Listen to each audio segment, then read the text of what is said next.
es Cristel Besturday. Soy jefa del equipo de gestión cultural, investigaciones y ediciones de la Biblioteca Nacional del Perú. Les damos la bienvenida a la 8ª sesión del programa de literatura peruana, ciclo de conferencias magistrales que se transmiten en vivo todos los lunes, miércoles y viernes de 7 a 8:30 de la noche.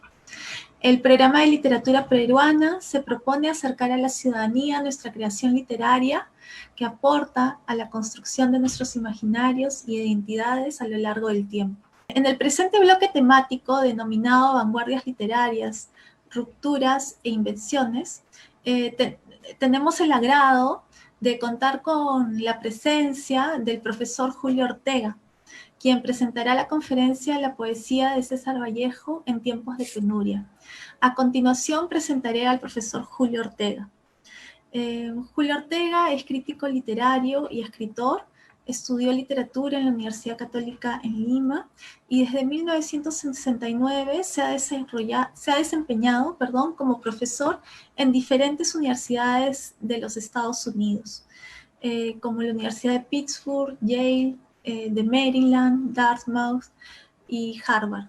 Asimismo, desde 1989 se desempeña como profesor en la Universidad de Brown. En esta última ha sido director del Departamento de Estudios Hispánicos del Centro de Estudios Latinoamericanos y actualmente dirige el grupo de investigación Proyecto Transatlántico. Asimismo, es doctor honorario de las universidades del Santi de Los Ángeles en Perú y de la Universidad Americana en Nicaragua, así como profesor honorario de las universidades de Mérida y Carabobo en Venezuela. Ha sido condecorado con la Orden al Mérito en Perú y con el Águila Azteca en México. Es autor de más de 20 libros de crítica, ensayo y ficción. Entre algunos títulos que destacamos se encuentra Crítica de la Identidad, La pregunta por el Perú en su literatura, de 1988, La imaginación poética, Prácticas de innovación en la narrativa contemporánea, en el 2010, y sobre el autor que hoy día nos congrega, César Vallejo, ha publicado La teoría poética de César Vallejo, de 1986, y César Vallejo, La escritura del devenir, en el 2014, entre otros. A continuación, el profesor Julio Ortega presentará la conferencia titulada La poesía de César Vallejo en tiempos de penuria. Le damos la bienvenida, profesor, le agradecemos mucho que esté presente aquí con todos nosotros en la Biblioteca Nacional del Perú. Muy buenas noches. Buenas noches, gracias por las palabras y por estar aquí y por formar parte de este diálogo. Y además en la Biblioteca Nacional, que es un lugar emblemático, donde todos hemos pasado por ahí alguna vez. Fui incluso director interino. Cuando se fue el director Franklin Pierce me pidieron reemplazar. Y fue interesantísimo estar ahí desde ese punto de vista del sillón de Ricardo Palma. Sí. Bien, pues hablar de Vallejo no tiene fin. Nunca terminaremos de hablar de Vallejo porque cada vez que lo leemos es otro poeta, nos sorprende permanentemente, descubrimos leyéndolo la riqueza, complejidad y el valor de su palabra. Y por eso cada lector tiene su propio Vallejo y cada época define a Vallejo de un modo u otro. Y también es interesante que en cada lengua es distinto. Se lo traduce yo creo que es intraducible a otras lenguas. Incluso es difícil traducirlo del lenguaje vallejiano al castellano que hablamos, porque es un poeta bastante complejo, ¿no? Y experimental y que hace unas combinaciones y rearticulaciones del lenguaje que nadie ha hecho, con una gran audacia. De modo que las traducciones siempre son parodias y esbozos, digamos, del poema vallejiano. Y por otro lado, cada vez que lo leemos, leemos a otro poeta. Es muy curioso porque seguramente es un fenómeno no del poema, sino de la lectura. Es como si cada vez que leyéramos a Vallejo descubriéramos que somos otra persona, otro lector. Porque hemos cambiado como lectores, naturalmente, no es el mismo lector siempre. Con los años va rehaciendo uno la perspectiva de su lectura. Y Vallejo es el único poeta universal en cualquier lengua que no termina de descifrarse. Es como un enigma de la lectura. Leemos, sentimos el impacto emocional de su lenguaje. Es un lenguaje que atrapa y que palpita y que está vivo. Pero otro día o otro mes que volvemos a leer algo de Vallejo, es distinta la lectura. Entonces es un aprendizaje de otro lenguaje. Es como si aprendiéramos una lengua extranjera. Cada vez que lo leemos sabemos algo más, cambiamos de opinión. Un día, en una lectura nos gusta un poema, en otra, otro. Y entonces es el único poeta que no se agota en la lectura. Y por eso hay tantos críticos que se dedican a Vallejo. Algunos le han dedicado la vida. Y hay tantas interpretaciones. Algunas interpretaciones son bastante absurdas y arbitrarias, pero otras son interesantes, agudas, especulativas. Y de modo que uno debe leer Vallejo sin prejuicios, sin temores, aun si no entiende todo. Nadie entiende todo, Vallejo. Es como una lengua extranjera siempre que aprendemos a hablar. Siempre sentiremos la carga emotiva, la agudeza irónica, el sentido trágico, todo ese repertorio afectivo, porque es una poesía extraordinariamente afectiva, ¿no? Que toca a los sentimientos, a los afectos, y que te convierte en un lector permanente de Vallejo. Pues yo vengo leyéndolo desde, a ver, quizás los 10, 11 años, que en la escuela descubrimos Vallejo y habíamos varios fanáticos de Vallejo. Y todos nos declaramos lectores del Club Vallejo. Inventamos un club. No era un club de fútbol, sino un club de lectores de poesía. 10, 12 años, quizás 13 por allí. Y teníamos unos códigos también de hablar. Y, ¿cómo está usted, amigo? Nos llamábamos Vallejo unos a otros. ¿Cómo está usted, amigo Vallejo? Sí, muy mal, amigo Vallejo. Hace usted bien, decíamos, ¿no? Haces bien, qué bien que te sientas mal. Pero ya sabes, noción de que Vallejo es un escritor del dolor, de la angustia, del pesimismo, de los límites humanos, ¿verdad?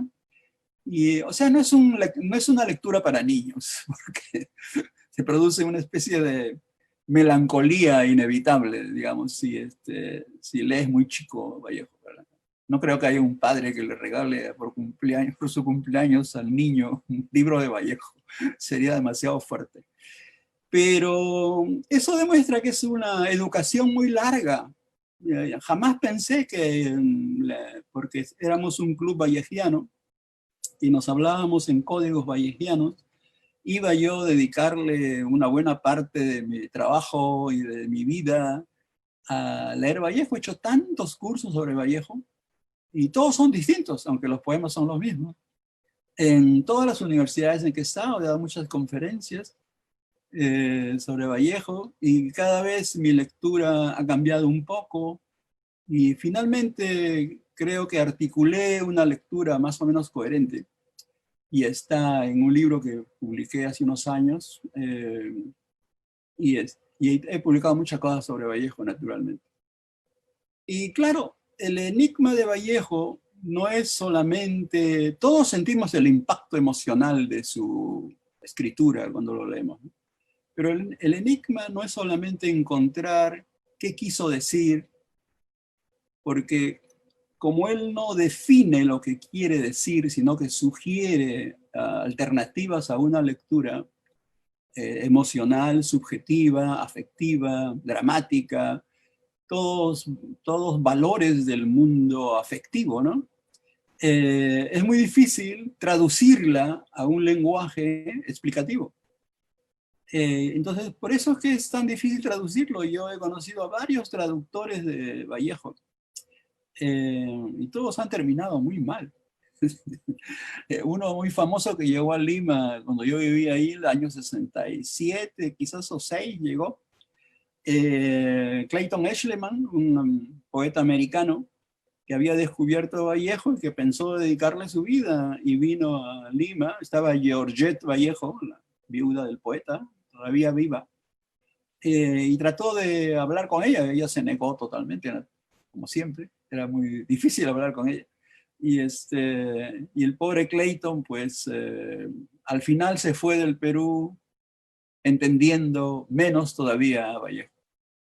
Y sin embargo le dedicó mucho tiempo y tradujo, y con cierto éxito.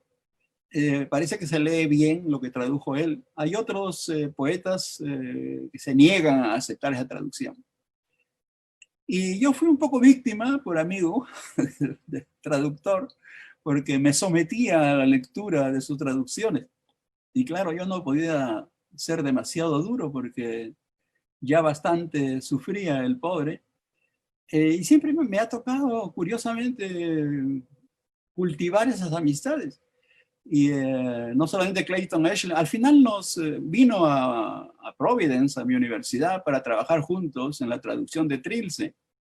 Y yo le decía, pero Clayton, si no se puede traducir Trilce a ningún idioma, ni siquiera se puede traducirlo al español, aunque esté escrito en español. Es muy difícil, es muy hermético, muy cerrado, y no tiene una lógica interna. No voy a decir que es el caos, hay obviamente un pensamiento poético agudo y vivencial, y puedes describir mucho de Trilce, pero creer que uno puede controlar un poema de Trilce, primero el título ya, Trilce, no existe en la lengua. Vallejo estaba buscando, se dice, buscando un título y no lo encontraba y decía tres, tris, jugando con la palabra tres, y se le ocurrió de pronto Trilce, se va a llamar Trilce, porque no significa nada, aunque viene del tres, ¿no? Que se puede especular mucho sobre eso. Y yo le dije a Clayton, mira, vamos a hacer un disparate, mejor lo dejamos, ¿no? Y él insistía. Y al final tuvimos que dejarlo porque las interpretaciones que hacía, queriendo ser lógico, porque el idioma inglés le imponía eso, destruían el poema. Así que fue un desastre y terminamos de ser compañeros de traducción y terminamos incluso de ser amigos, porque después de eso ya no se podía rehacer la amistad. Pero, y eso le ha pasado a muchos traductores, conocer los límites de la lengua, de cualquier lengua, tratando de traducirlo al español. Pero bueno, eso no quiere decir que los poetas más difíciles son los mejores, ¿no? Ahora, los traductores son unos personajes muy curiosos. Cuando yo vivía en Austin, Texas, invité como profesor visitante al gran poeta, escritor, crítico brasileño Haroldo de Campos. Y cometí un error. Le conseguí un piso al lado del mío, o frente al mío. Y no hay que vivir cerca de un traductor, porque esos traductores se despiertan muy temprano, te tocan la puerta y te someten al análisis de su traducción que acaban de hacer y que creen que es la mejor del mundo. Entonces Haroldo, y además el lenguaje portugués es tan musical, tan precioso y tan juguetón, que francamente no era posible traducirlo al portugués, o al brasileño, que es otro portugués. Pero pues trabajamos muchísimo, y algunas veces, quizás por fatiga, terminamos concluyendo que la traducción era muy buena. Y él publicó sus traducciones y era muy gentil, reconoce mi ayuda, que mi ayuda fue muy poca. Y digamos que es una traducción feliz, una cosa muy rara en Vallejo. En francés es imposible, porque el francés se supone que es la lengua más lógica. No se puede hacer una frase antigramatical como hace Vallejo. Y traducirlo al francés ha sido muy difícil y no aparece el gran poeta en francés. No sé en otras lenguas, pero inglés, francés, en italiano también funciona bien, pero bien, en conclusión, se debe a su propia lengua, vive en su propia lengua Vallejo y construye poemas que podrían ser espacios habitables, ¿no? Claro que debe ser muy difícil vivir en un poema de Vallejo, ¿no? Porque es demasiado complejo, e enigmático y dramático. Pero sí, se entiende que tanta gente en todas las lenguas haya intentado traducir a Vallejo para leerlo mejor, para conocerlo mejor, porque es el poeta más enigmático que hay, más complejo y de un gran poder expresivo, ¿no? Ahora, yo quería más bien proponerles hablar de algo nuevo que se me ocurrió, que es que hay muchos escritores, críticos que escriben sobre el Ricardo Palma que yo conocí, por ejemplo, o el Neruda que yo conocí. Hay muchos libros sobre biográficos de Neruda hechos por sus amigos, ¿no? Pero sobre Vallejo no se podría escribir el Vallejo que yo conocí. Bueno, yo no lo conocí, pero algunos de sus amigos lo conocieron, claro, lo frecuentaron, algunos escribieron. Nadie escribió un libro largo sobre Vallejo, eran estampas, aproximaciones.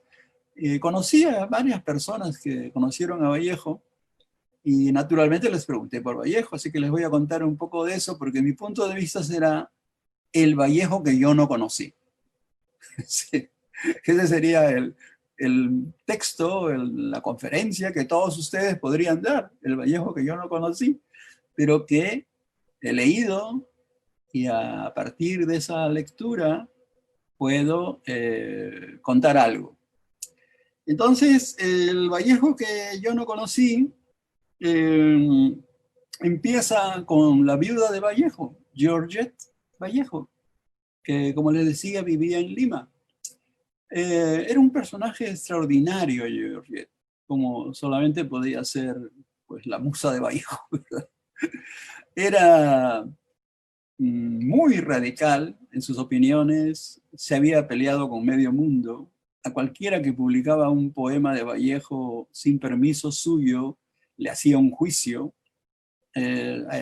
Tenía muchísimos juicios. Y tenía un oficio muy curioso y muy francés, con perdón de los franceses. Era prestamista, o sea, prestaba un poco de dinero por un porcentaje y tenía una vida no miserable, no pobre, pasable, digamos, con grandes apuros por los problemas de salud y por las peleas extraordinarias que tenía con los críticos y los editores. Ha hecho muchísimos juicios. Y un día llegó a mi casa y me dijo, estoy enjuiciando a fulano de tal, un editor, no me acuerdo ni quién era. Y dice, yo sé que tú tienes un pariente que es diputado en el Congreso y te pido que le hables para que me ayude sacando una ley que proteja los derechos de autor de Vallejo y reconociéndola a ella pues como viuda. Entonces, bueno, yo hice el trámite y no pasó nada al final porque esos trámites son muy difíciles, ¿no? Meterse con el Poder Judicial. Pero entonces yo allí estaba asombrado de estar al lado de Georgette, la mujer mítica, el amor de Vallejo, ¿verdad? Yo sabía toda la historia de esa relación por las lecturas y los amigos, pero nunca había hablado con ella y era inteligentísima, aguda, divertida, irónica. y me dijo, yo estoy muy molesta con los peruanos. Y yo pensé, otra vez va a hablar de las ediciones piratas, ¿no? Digo, ¿pero por qué, Georgette? Me dice, porque dibujan a Vallejo muy feo. Dibujan a Vallejo muy feo. Siempre lo dibujaban de perfil, con una nariz aguileña, ¿no? Como medio indígena. Y me dice, yo no sé por qué lo dibujan tan feo, porque Vallejo tenía, me dice, un perfil casi tan fino como el suyo. Pareció de una coquetería gratuita, total. Pero tenía ese poder de seducción, le decía cosas bonitas a la gente, eh, supongo que por galantería, y uno se sentía más amigo de ella, ¿no?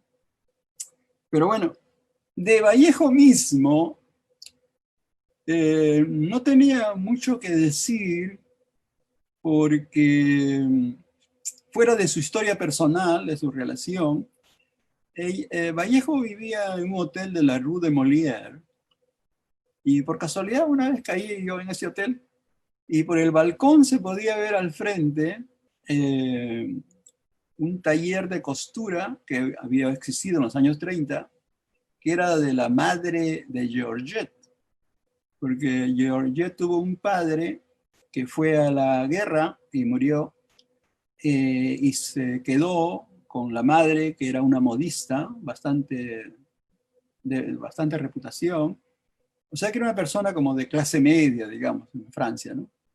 Y de pronto vio a Vallejo pasar, porque vivía al frente. Vallejo la había visto ya y le había gustado a esa chica. Y, y, y Vallejo empezó a cortejarla. Y como ella pensaba que el destino la había elegido para ser compañera de este hombre, porque una bruja le había dicho, viene un hombre de ultramar que se apoderará de ti y no podrás defenderte y le dedicarás la vida. Le hizo una profecía sobre su relación con Vallejo, que es extraordinario, ¿verdad? Y eso lo contaba así como si fuera una anécdota. Eh, y bueno, ya sabemos la historia. Vallejo en París es muy triste. Eh, Tenía trabajos muy poco formales y vivía de colaboraciones en los periódicos. Traducía. Tenía una economía bastante frágil y dramática. Y sí, incluso se puede decir que conoció el hambre, como muchos exiliados en el París de los 30, ¿no? Pero entonces Georgette, en conclusión, no era un gran testigo de Vallejo. Y estaba ahí para defender a la figura de Vallejo. Y era a veces muy violenta. Estuvo un poeta español muy mayor que pasó por Lima y dio una lectura, una charla en San Marcos. Y este hombre había escrito o contado que le había prestado dinero a Vallejo, porque Vallejo se prestaba dinero, que era una costumbre de la época. El que tenía algo prestaba al otro, etc. Y este poeta, el español, contó que le había prestado dinero a Vallejo. Y, no sé, y Georgette estaba allí. Y entonces ella metió su mano en su cartera y agarró un puñado de monedas y se las tiró al pobre poeta. Fue una humillación brutal. O sea que era extraordinariamente radical, violenta en su defensa de la imagen del poeta. Y además no tiene nada de malo. En esa época todo el mundo se prestaba dinero porque todo el mundo le faltaba dinero. El único modo era prestarse, ¿no? Y este poeta tenía dinero y le prestó. Y cometió, digamos, el error de tacto de contarlo. Pero la sanción que recibió fue brutal.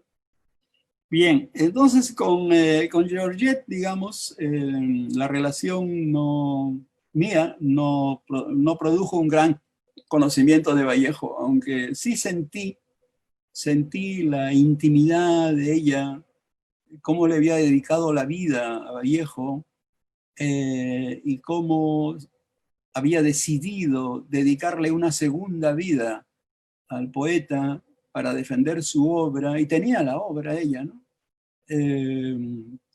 Y vio que se publicó bien, Moncloa hizo eso, pero se peleó naturalmente con el editor.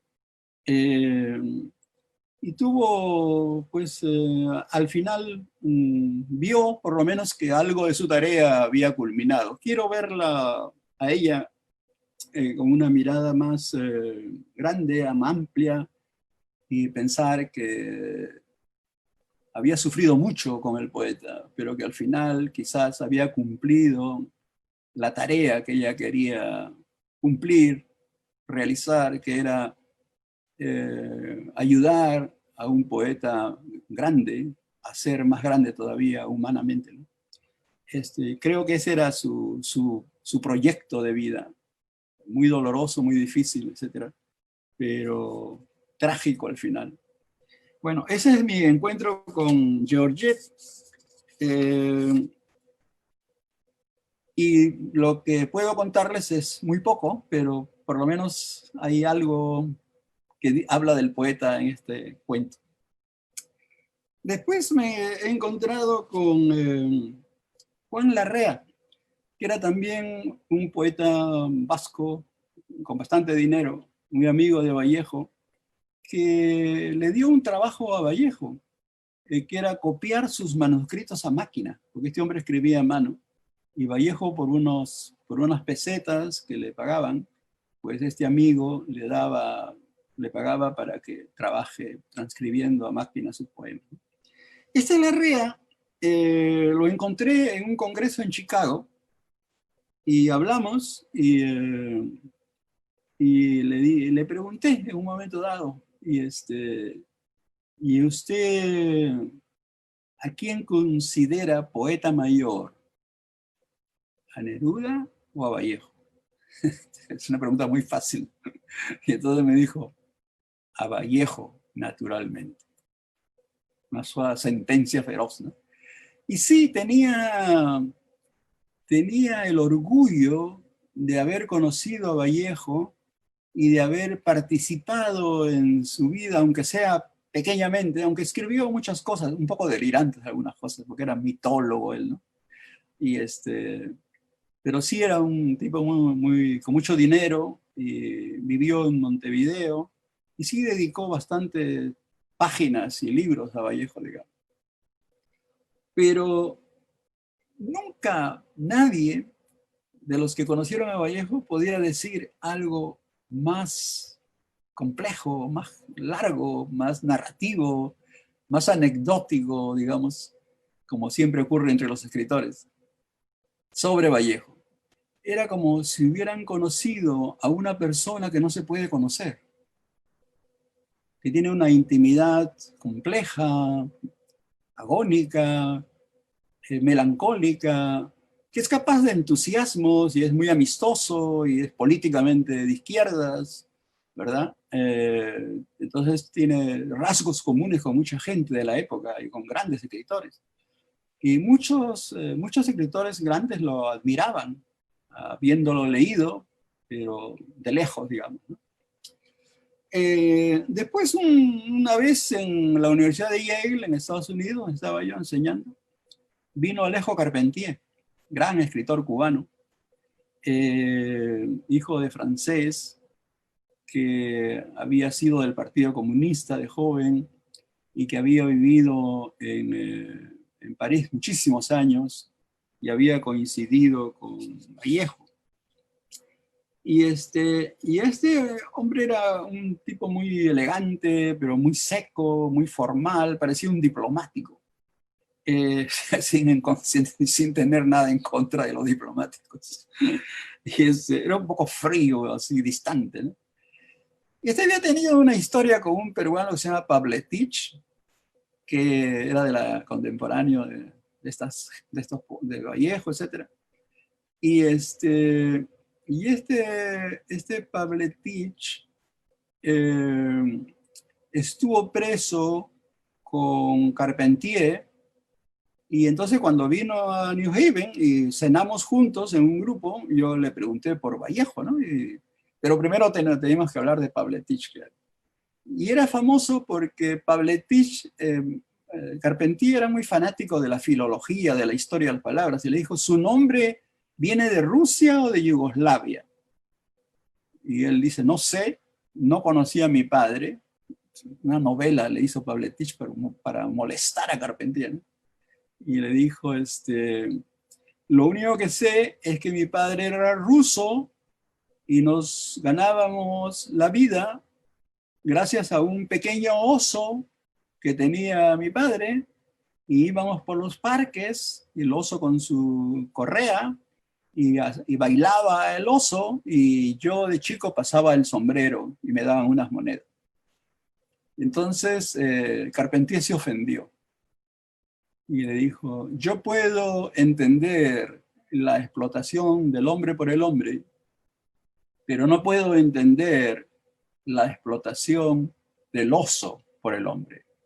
Lo desafío a los puños. Y se puso Carpentier como un joven entrenado en el gimnasio. Y Carpentier y Pavletich, me lo había contado Pavletich, claro, antes, se levantó a pelear a los puños con Carpentier, pero como era un criollo limeño, no iba a estar como un señorito haciendo gimnasia, le lanzó una patada en las partes púdicas, digamos. Entonces el pobre Carpentier cayó doblado, humillado, etc. Entonces le pregunté a Carpentier, y le dije, ¿se acuerda usted de Pavletich? ¿Usted lo conoce? Sí, lo he conocido en Lima. Pues no le crea nada de lo que cuenta. Dijo, pero no es verdad, le digo yo, la anécdota de Pavletich de que se pelearon ustedes por el oso, que usted protestó, etc. Y me dijo, no, no es verdad. No es verdad que fuimos a los puños. Simplemente yo protesté de la explotación del oso, pero lo demás lo ha añadido, lo ha inventado Pavletich.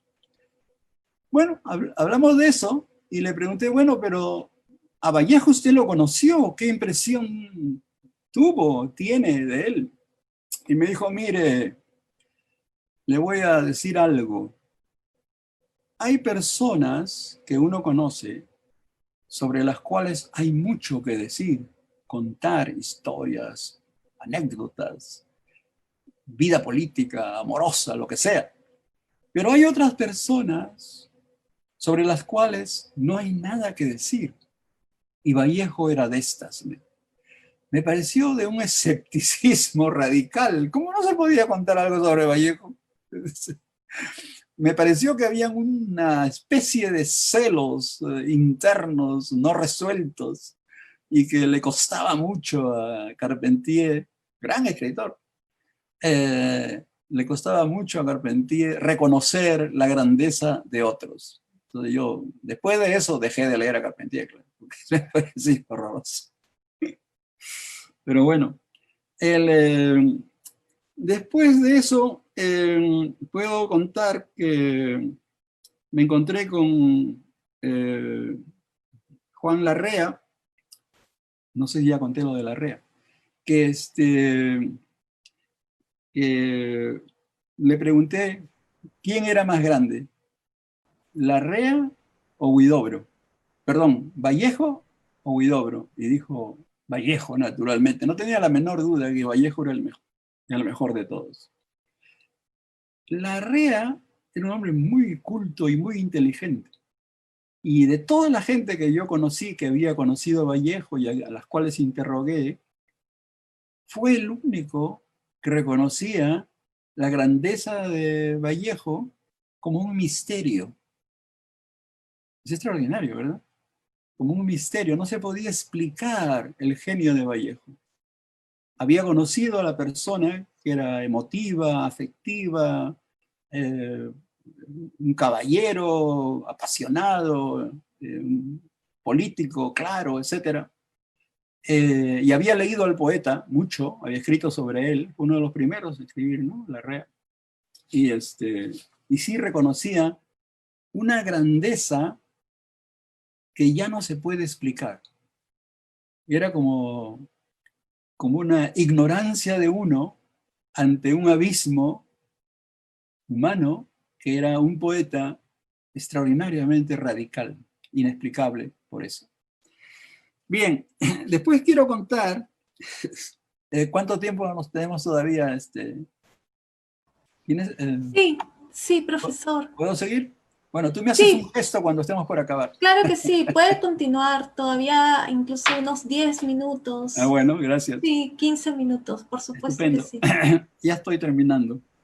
Y la otra persona extraordinaria que yo conocí, siempre por casualidad, es María Zambrano, gran filósofa española, extraordinaria persona, gran escritora, que estaba del lado de la República en la Guerra Civil Española, y cuando ganó Franco la guerra y los nacionalistas ultra reaccionarios tomaron España, tuvo que huir ella, ¿no? Se fue a París, después se fue a Buenos Aires, a México, y vivió en Francia casi toda su vida.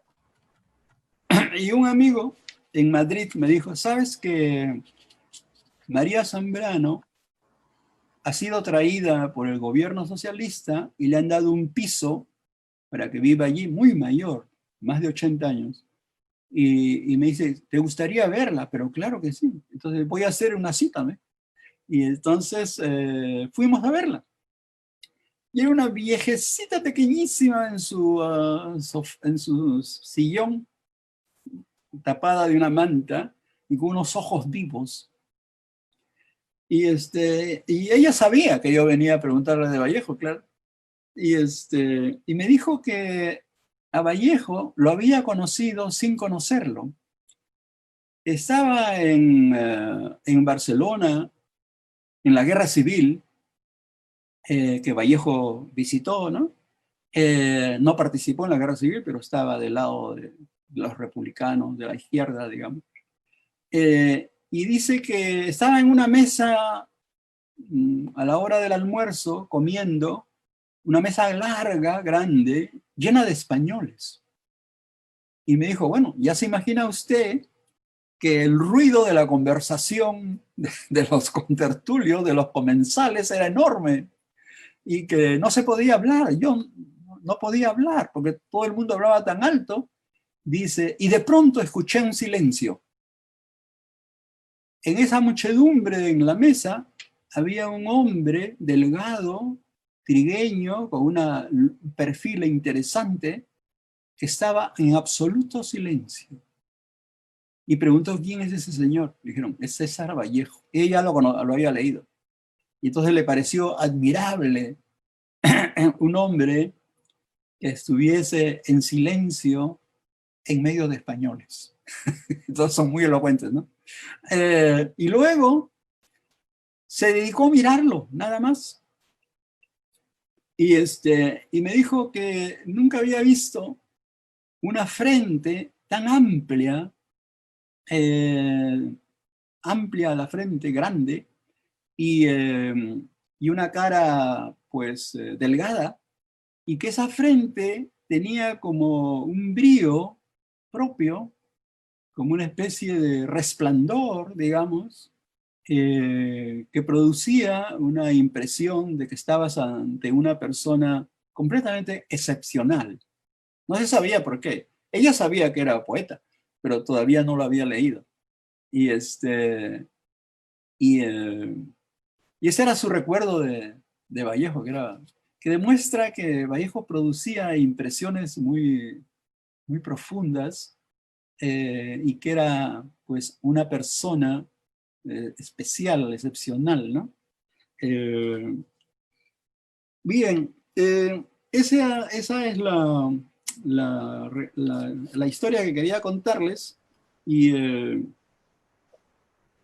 y ahora, si tuviéramos que llegar a alguna conclusión, podría decir que después de leer tantos años a Vallejo, pues toda la vida, todavía hay muchas zonas que no puedo explicarme ni racionalizar, cuya carga emotiva siento, cuya agudeza intelectual también puedo reconocer, pero se escapa siempre la articulación interna.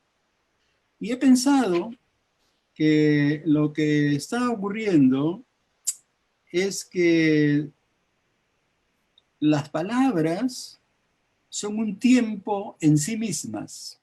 Las palabras están como vivas, están palpitando, respirando, y son como un tiempo, como un, no diría un animal, pero como un organismo vivo, el lenguaje, ¿no?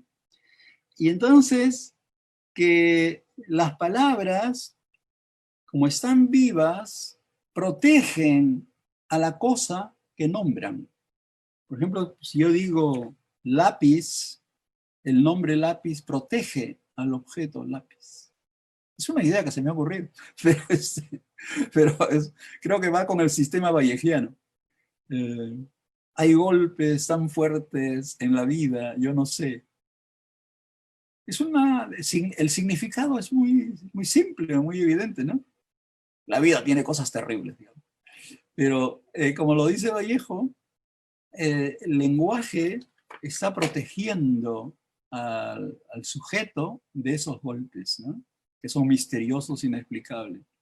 Y creo que pasa con todos los grandes poetas que trabajan con un lenguaje que desde la poesía está vivo. Es un organismo vivo el lenguaje, ¿no? Y que cada palabra protege a lo que nombra.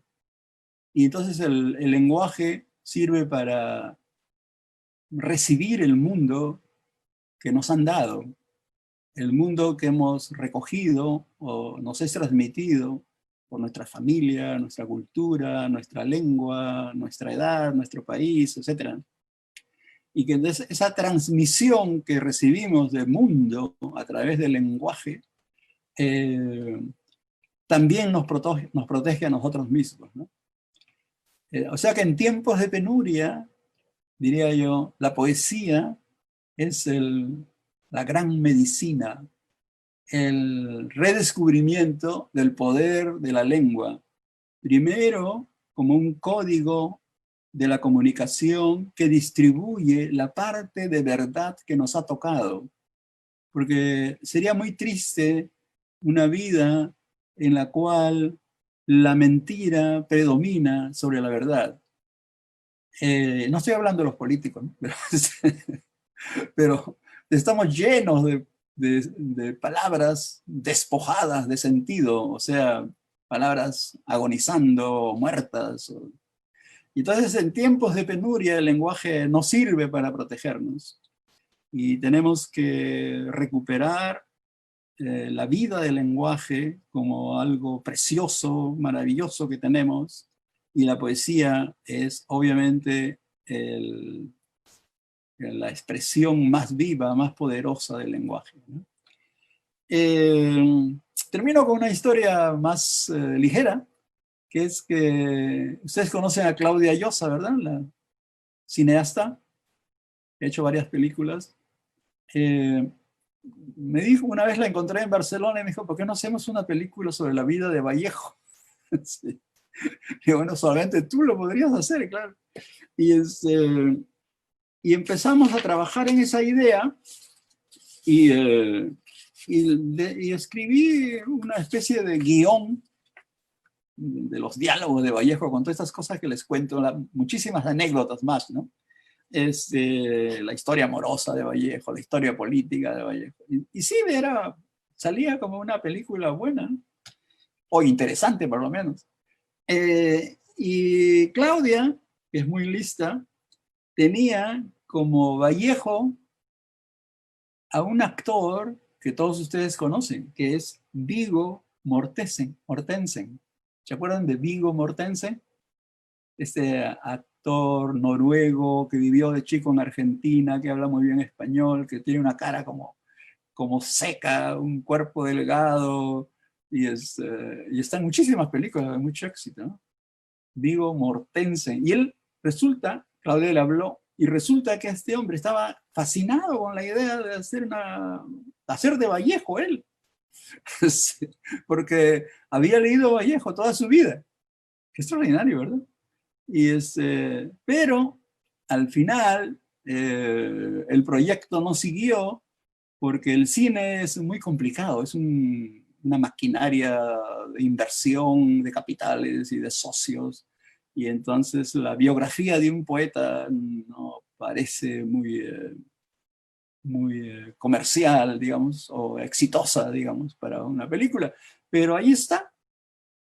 Y lo interesante fue que yo conté en mi clase a personas como ustedes, jóvenes, esta historia de la película. Yo estaba muy animado con esta idea.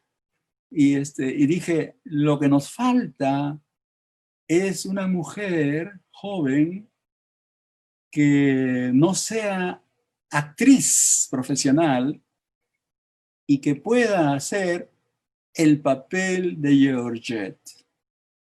Y pregunté a la clase, ¿alguna de ustedes, las chicas, conoce a alguien que podría ser? Yo, decían todas.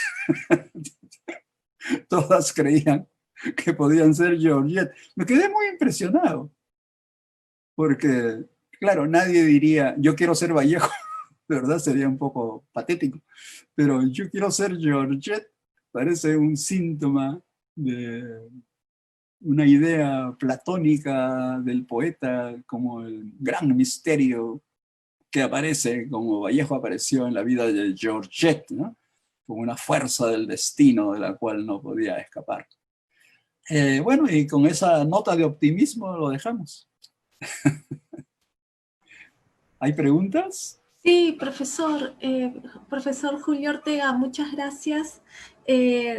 Ha sido bien interesante partir de esta idea del Vallejo que yo no conocí, pero que he leído. Conocerlo a través también de su contexto, ¿no? A través de todas estas personas que usted ha mencionado que han sido importantes en su vida y han sido importantes también en las letras y en el pensamiento latinoamericano, ¿no? Sí. Y también quisiera rescatar algunos elementos o algunos aspectos que usted ha mencionado sobre el enigma de Vallejo, ¿no? El O sea, enigma. claro, usted ha Sí. mencionado el enigma tanto Vallejo a nivel personal, íntimo, ¿no? Como también su obra, su poesía, ¿no? En este sentido de que al ser, su poesía al tener una carga afectiva, emotiva, tan profunda crea un propio lenguaje, ¿no? Sí Crea es. un propio lenguaje, una propia lengua, como usted dijo, y genera esta dificultad de traducción o de racionalización, ¿no? Digamos, transgrede lo racional, ¿no? Sí es. Sí. Y como usted mencionó, Sí. con todas, al elaborar frases antigramaticales, ¿no? Transgrede lo racional y sigue siendo un enigma, ¿no? Y sigue Sí. siendo, su obra sigue siendo muy actual, muy contemporánea. Si quisiera, si nos podría comentar acerca de esto, Sí, cómo no. sobre la vigencia de la poesía de Vallejo Sí. hoy en el presente. Sí. Algo que no pude ya mencionar es que a Vallejo no le interesaba el pasado, la historia. No le interesaba, salvo historia de la cultura. Le interesaba el presente, pero sobre todo estaba preocupado por el futuro. Y pensaba, creo yo, que el tiempo futuro es el tiempo real, que el pasado ya no existe, salvo unas obras de arte o de arquitectura o de piedras milenarias. Los monumentos, eso sí le importaba mucho. Y que el presente es muy fugaz, está sobrevalorado quizás, pero que el futuro sí es importante.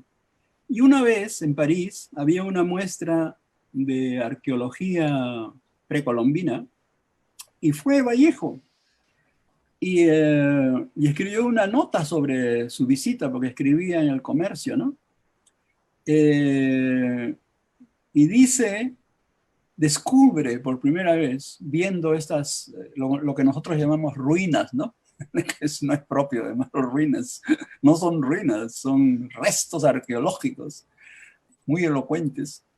Dice que esta pared, que es un muro de piedras que han traído de Perú al Museo de París, no nos habla del pasado de los peruanos. No nos habla de los incas, aunque fueron maravillosos y han hecho esta maravilla. Nos habla del futuro. Esta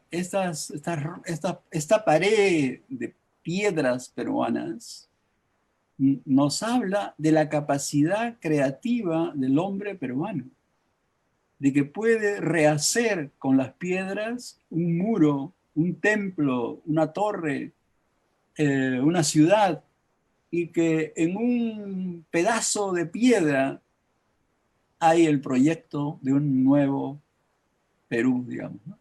¿Qué idea tan extraordinaria? Bueno, esa idea yo la racionalizo, pero dice literalmente, ¿no? No hablan del pasado, hablan del futuro, de la capacidad creativa de los peruanos para haber construido esto y poder construir muchas cosas más. Curiosamente, en esa misma exhibición, ese mismo año, estaba el gran artista catalán Joaquín Torres García. No sé si se llegaron a conocer con Vallejo, yo creo que sí, porque él vio estas piedras, este muro incaico, y cambió completamente su arte. Porque su arte era medio bizantino, era de origen catalán, él, ¿no? De cosas que tienen que ver con el arte plástico catalán, que es muy poderoso, ocres, colores ocres, etc. Y pensó él que esas piedras que había visto, él no había leído la crónica de Vallejo, pero pensó igual que Vallejo, que esas piedras eran un lenguaje y que esas piedras tendrían que entrar dentro del arte de la vanguardia, porque no son de la prehistoria o de la historia antigua, son del futuro. Exactamente el mismo pensamiento que Vallejo. Qué extraordinario, ¿no? De dos grandes artistas, uno que es artista de vanguardia. Por cierto, él era tan radical, Torres García, tan vallejiano, digamos, con la pintura, como Vallejo con el lenguaje, que decidió no vivir en Nueva York y no vivir en Barcelona, sino vivir en Montevideo. Se mudó para siempre a Uruguay. Y ahí está su casa, que es un museo, un taller más bien, donde él cambió el orden del mapa y puso el mapa de Sudamérica al revés, como si hubiera hecho un diseño distinto de la realidad. Y era un artista radical como Vallejo, que quería cambiar el mundo con el lenguaje plástico, como Vallejo con el lenguaje humano, con las palabras. Muchas gracias, profesor. Le quiero compartir algunas preguntas del público. Muy bien. También antes me comentó que quería usted también compartir algunos poemas, la lectura de algunos poemas. Sí, podríamos hacerlo, sí, pero primero las preguntas. Si hay tiempo, hacemos lo otro. Perfecto. Una de ellas es, ¿cuáles fueron las influencias literarias de César Vallejo? ¿Cuáles fueron sus lecturas? Las influencias literarias de Vallejo, pues, no son demasiado claras. Por ejemplo, él era amigo de García Lorca, ¿no? Y García Lorca quiso montar algunas de las piezas de teatro breves que tenía Vallejo. Incluso hizo una lectura con su grupo de teatro, Lorca, y esa lectura en que los actores leen un párrafo como si estuvieran haciendo un ensayo de una posible representación. Y era la pieza, parece que era tan poco episódica, tan filosófica, que no llegaron a montarla. Qué pena, ¿no? Porque hubiera sido extraordinario que Lorca, a quien admiraba tanto Vallejo, los se admiraban mucho. Y es curioso también que cuando muere Lorca, no sabemos qué escribió Vallejo. Alguno de los poemas que están en el libro podría ser sobre Lorca, probablemente, ¿no? Hay alguien que muere y alguien le dice no te mueras, y el cadáver se levanta y camina. Una cosa extraordinaria. No podemos decir que era Lorca, pero de haberle impactado muchísimo la muerte de Lorca. Y entonces lo que leí eran los clásicos, ¿no? Le interesaban los clásicos españoles. Pero no era un literato profesional. Le importaba más la política, la actualidad, y escribía crónicas permanentemente. Y era muy secreto con su poesía. No andaba mostrando sus poemas ni regalando copias. Las mantenía muy privadas, muy personales, ¿no? Y siempre estaba buscando algo más en el poema. Y siempre creía que lo que estaba haciendo era mejor de lo que había hecho antes. Era muy poco literario, era más un hombre más del mundo real, digamos, de la política, de la sociedad, de la protesta, y también, claro, de la miseria, que es un fenómeno de los años 30, ¿verdad? Después de las guerras. Una vida muy dramática, digamos, y murió por eso muy joven también, ¿no? ¿Alguna otra pregunta? Sí, justamente vinculado a lo que usted está mencionando, preguntan cuál fue la relación o el rol de César Vallejo durante la Guerra Civil Española.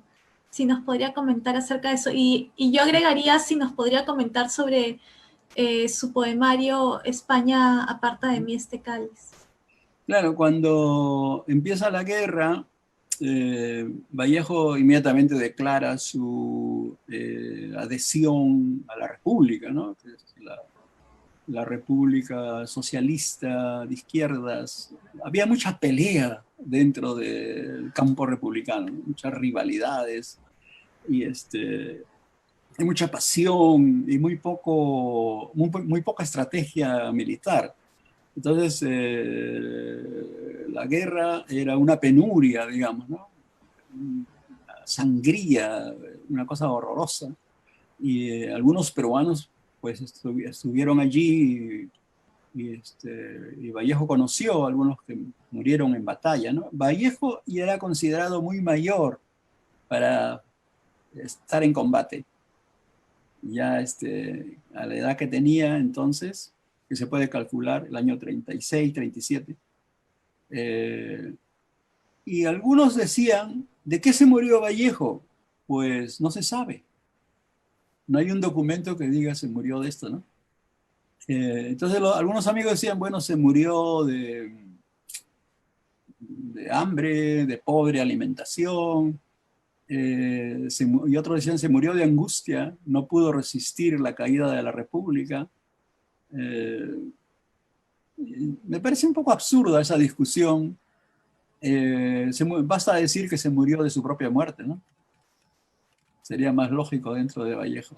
Pero sí, él estaba muy viejo, entre comillas, para estar en pelea, pero sí estuvo escribiendo crónicas, visitó el frente, y cuando muere pasa una cosa extraordinaria, que es que aparece Vallejo en todos los periódicos de guerra. Yo estuve en Madrid trabajando con los 90 tomos de periódicos de guerra, porque estaban todos compilados ahí, empastados, y cualquiera podía ir y leerlo. Fascinante, porque están todos los poetas que conocemos, estaban ahí, ¿no? Colaboraban allí. Y había mucha poesía de gente que no era poeta. Eso debe haberle interesado más a Vallejo, ¿no? De gente que estaba peleando allí, jugándose la vida. y que utilizaban el poema como instrumento también de trabajo para la República, ¿no? Y varias cosas que aparecen en los poemas de Vallejo de la época de España, Partañas de Cáliz, vienen indirectamente de su lectura de los periódicos de guerra. Eso he tratado yo de demostrarlo en algunos artículos, y el poema de Vallejo sobre la República es como una traducción al lenguaje vallejiano de unos poemas de forma popular. Cuando termina la reunión de intelectuales el año 37 en Barcelona, Vallejo había venido de París a Barcelona en el tren, a la reunión de intelectuales. Hay por allí en el internet una pequeña película muy breve donde se ve a Vallejo. Se ve a Vallejo sentado con su gran frente y al lado hay varios famosos, digamos, ¿no? Y lee su discurso, pero el discurso no está recuperado. O sea que hay una pequeña película que se puede ver seguramente en internet, donde se ve a Vallejo y uno lo reconoce, claro. Y cuando se fue de España, volvió a París muy deprimido, paró en el museo donde se exhibía por primera vez el Guernica de Picasso.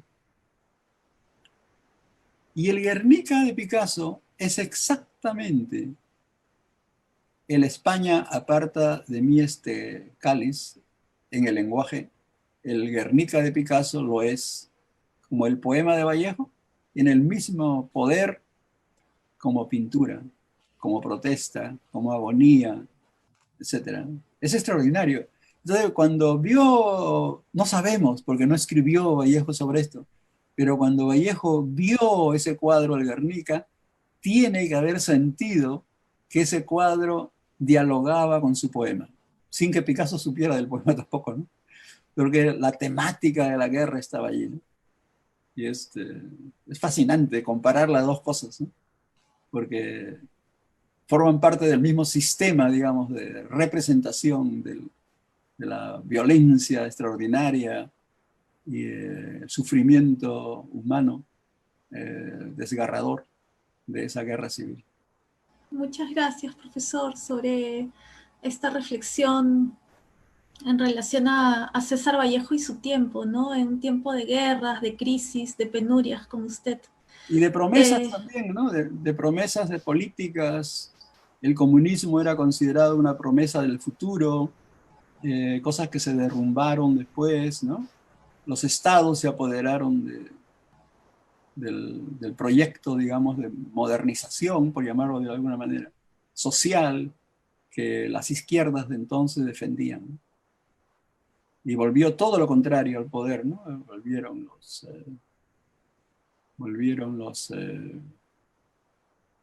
los más grandes reaccionarios del mundo estaban ahí. Pero también la guerra civil tenía una especie de humor amargo, ¿no? Anecdotario, digamos, un poco, porque claro, todo el mundo pensaba que alguna gente decía, la guerra civil española es cosa de españoles. Se están matando entre ellos hace mucho tiempo. Sí, es verdad. Pero fue trágica, claro, fue muy trágica. Y no solamente por Lorca, ¿no? Por mucha gente. Sí, así es, y de hecho es todavía un proceso histórico que se sigue estudiando, investigando aún en el presente, ¿no? O sea, Sí, recuperando la memoria de esa guerra. sí, es cierto, sí, es muy importante porque no se ha recuperado. Esos periódicos que digo yo son 90 tomos de periódicos que hacían los soldados. No son periódicos normales, digamos, sino periódicos espontáneos, frescos, violentos, llenos de poesía. No se ha publicado eso. Creo que alguien hizo una compilación alguna vez, pero muy poco.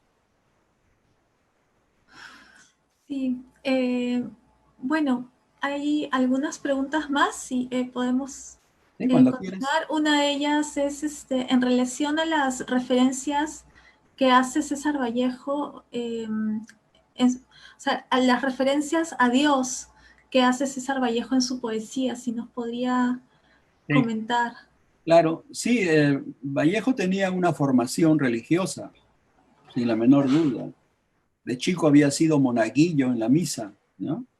Y cultivaba la religiosidad, no como una religiosidad católica formal, sino como una emotividad expresiva de la cultura popular.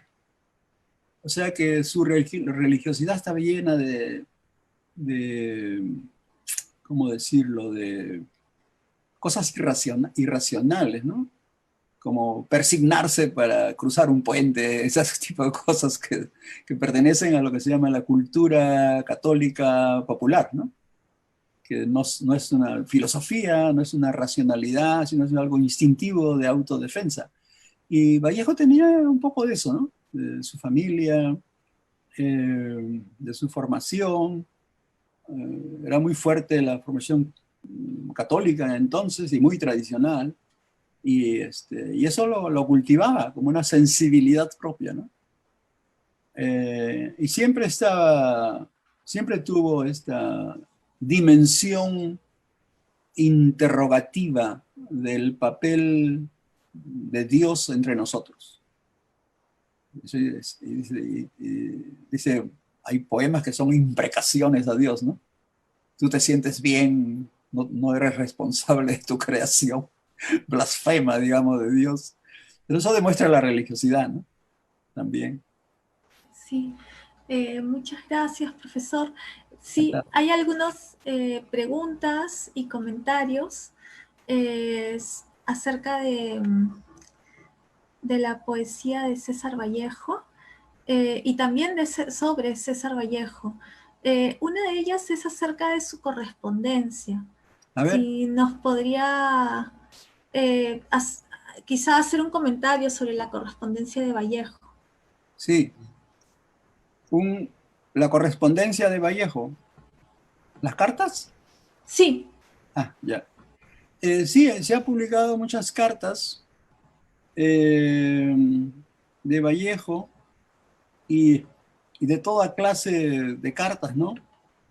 Y, hay muchas cartas a peruanos, ¿no? A su familia.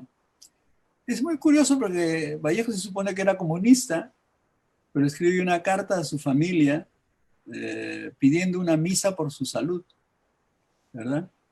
Entonces se ve que su ideología política era más una manera de estar en el mundo actual, pero que su formación religiosa tradicional desde niño, pues era fuertemente católica, ¿no?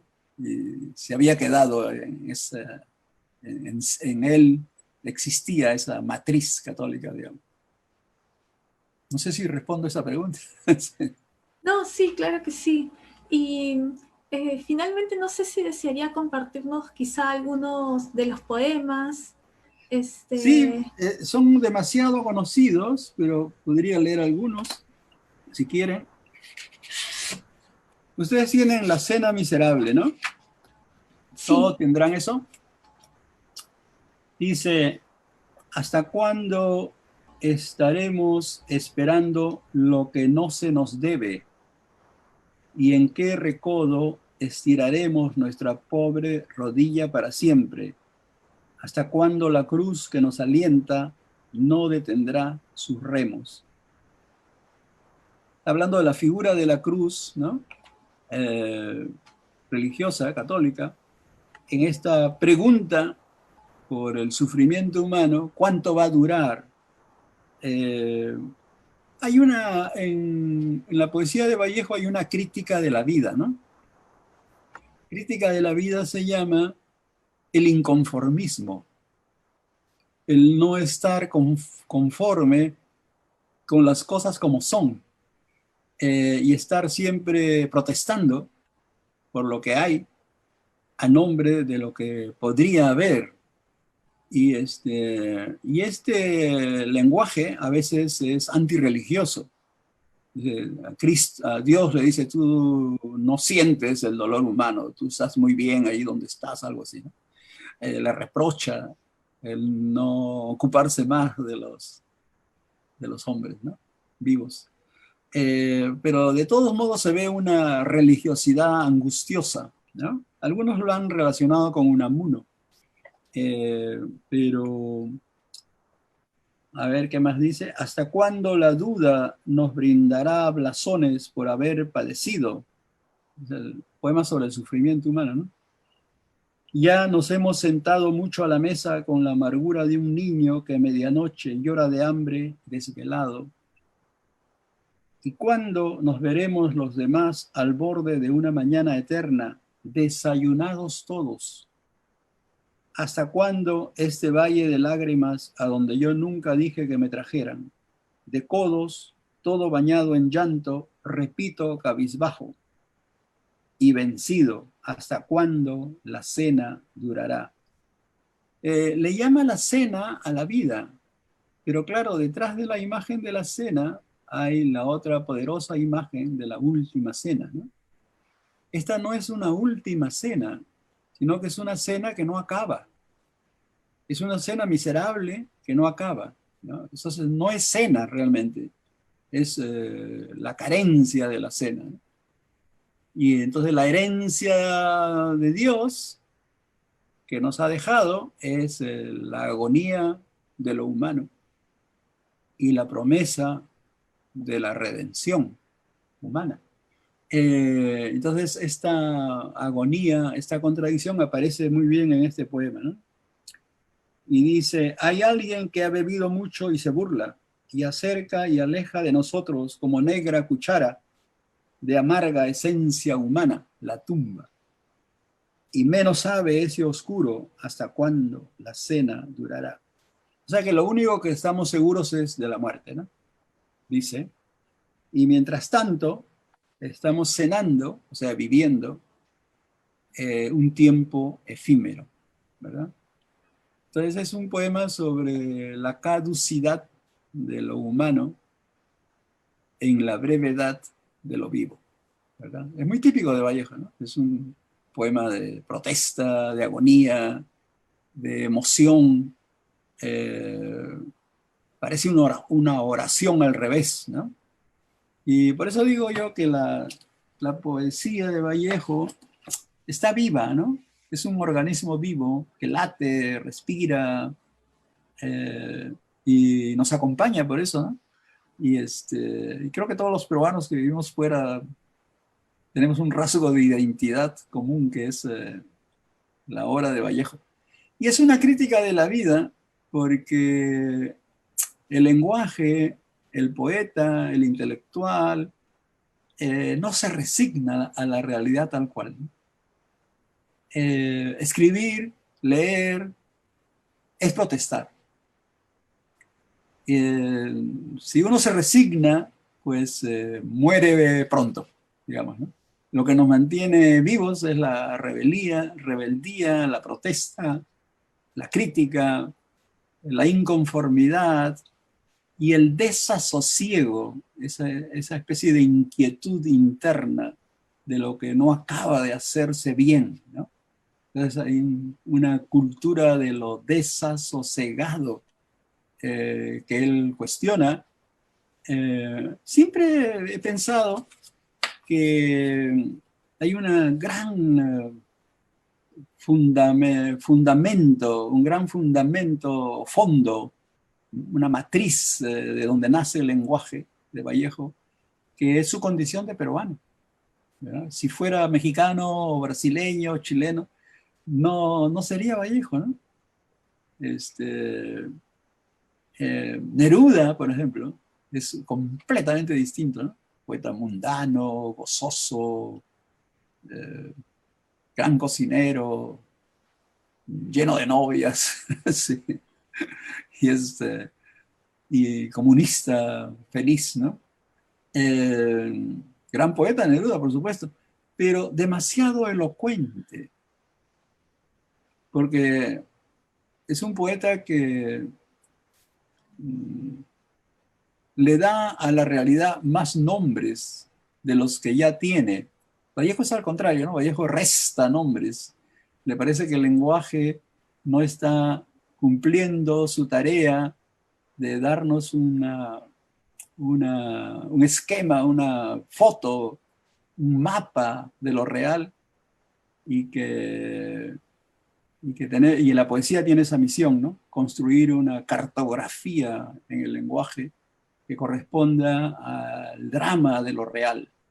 Y el drama de lo real peruano, pues aparece como el incumplimiento, como aquello que pudo ser y no fue, como la promesa que la realidad destruye, ¿no? Una especie de visión dramática y crítica de la realidad peruana.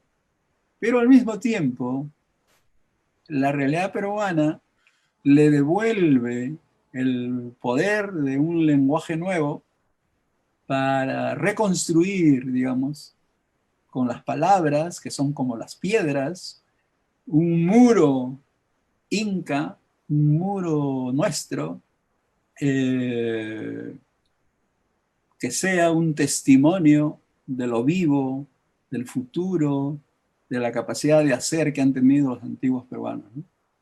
Es muy curioso la función de las piedras en la cultura peruana, ¿no? Que son como sílabas de un lenguaje que no se acaba de construir, y que viene desde el Inca Garcilaso, ¿no? Que ve la piedra del Cusco, ¿verdad? Y Arguedas, que toca una piedra y siente que dentro de la piedra todavía corre un río, ¿no? Algo así. Eh, Vallejo también habla de las piedras, ¿verdad?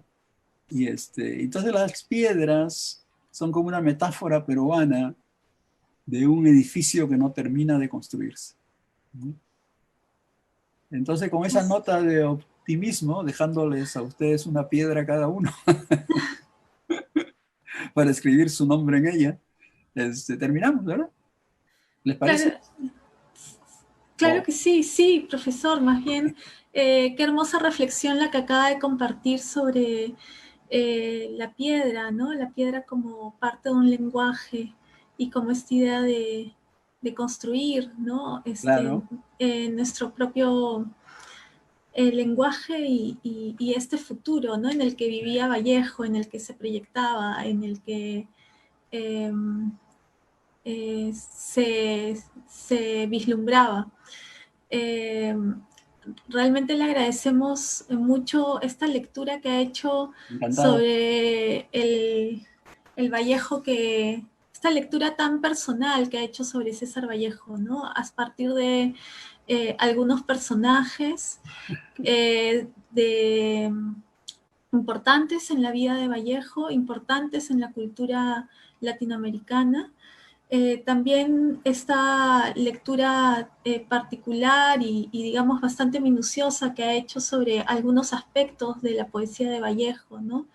Sobre este lenguaje propio, este lenguaje antigramatical, que desafía toda racionalidad y por eso estas dificultades de traducirlo, ¿no? Y también situar a Vallejo en su tiempo.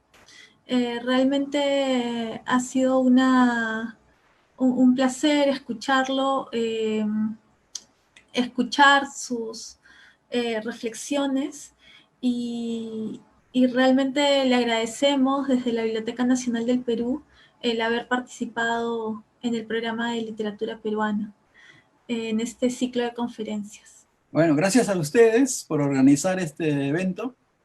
Me encanta volver a la Biblioteca Nacional, que fue la primera biblioteca grande que yo visité de chico, creo que a los 12 años en Lima. Y, y felicitaciones por la idea de esta serie de charlas hablando de los héroes culturales nuestros, ¿no? Que tenemos grandes héroes culturales nuestros. Y cada uno de ellos, pues, tiene su propia tragedia, Arguedas, imagínense. Este, un héroe que se suicida, ¿verdad? Vallejo no se suicida, pero probablemente muere. Es un misterio, porque algunos decían ha muerto de unas fiebres, del paludismo que tuvo de joven. Pero alguien dijo con mucho sentido, ha muerto de su propia muerte. Me parece lo más lógico en el caso de Vallejo. Bueno, gracias. Buenas noches. Muchas gracias. Buenas noches, profesor. Les agradecemos a todos los participantes y les invitamos a la siguiente conferencia que se va a realizar el viernes 31 de julio a las 7 de la noche. Tendremos la presencia de Fernando Rivera, quien va a presentar la conferencia Dar la palabra, la narrativa de José María Arguedas.